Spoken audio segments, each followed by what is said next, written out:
Much has been said about China's brutal treatment and genocide of the Uyghur Muslims.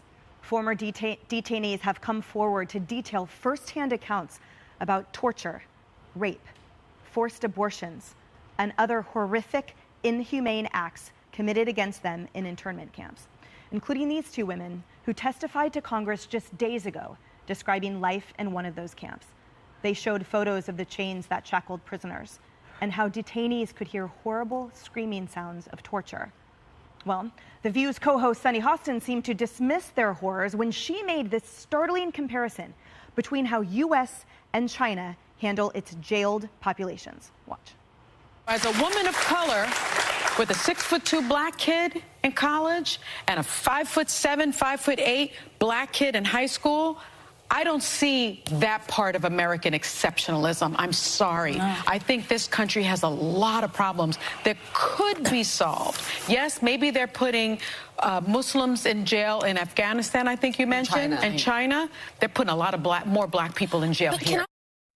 The problem, Richard, with that comparison that I see is someone who has spent hundreds of hours in federal and state prisons here in this country is that it ruins the light that she was trying to shed on the incarcerated here in this country by making a ridiculous comparison, because there is nothing in this country, regardless if we give meat, unfit for human consumption, and the incarcerated system is absolutely broken and needs fixing. But to compare the brutalization, the systemic torture and extermination of the Muslim Uyghurs there in China with this situation falls massively flat.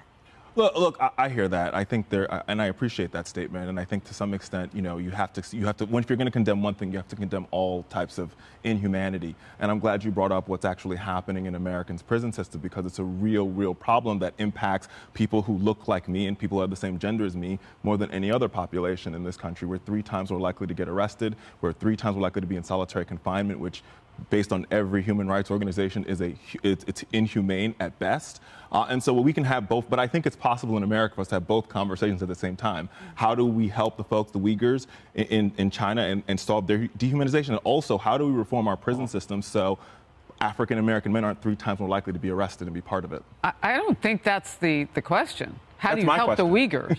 Yeah, I don't think we're invited to help the Uyghurs. We can't go to war on their territory, because that's what that would take. No, but I think we have to uplift their story. They are systematically taking out a population of people.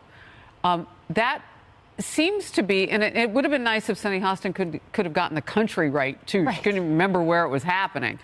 But in this sense, there are ways we can help. We don't have to roll around in the pig's dirt with China every day. Like, we do have some, we don't have to let them fly their spy balloon across our country. We can decouple consciously, thank you very much, Gwyneth Paltrow, from China.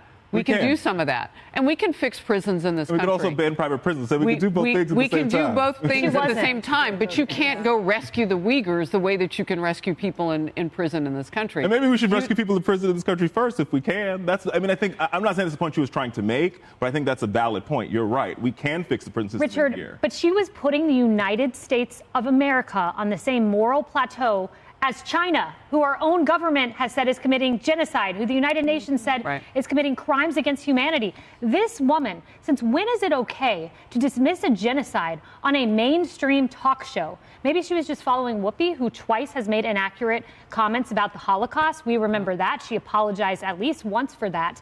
But she dismissed genocide. And let's be very clear what is happening here. 1 million Muslims in prison in China, many in concentration camps if it's found that they have 3 or more children. The birth rate's down by 60%. China cuts Uyghur births with IUDs, abortion, and sterilization, according to the Associated Press. And listen to this from a detainee. Here's what they told Fox News. First, they stripped off my clothing, and they tore out my earrings, so my ears were bleeding, but I didn't feel the pain. It was worse for an elderly woman, like a grandmother. They stripped everything off of her. She kept falling to the ground. Any woman under 40 was raped. And that's the okay for TV portion of what's happening.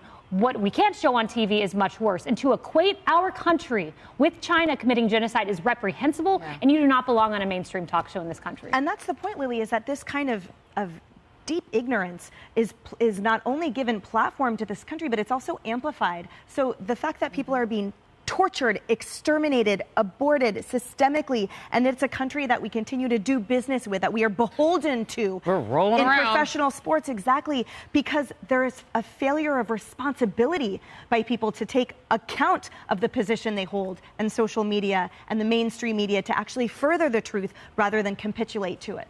Yeah, well, I'll tell you why. Because the social equity of personalities is attached to how many likes and shares and posts do you have, and the more sensational and juicy the headline, the better the engagement on your social platforms. So was she chasing attention out of a gruesome and inappropriate comparison of our great nation that, yes, has many flaws? I agree.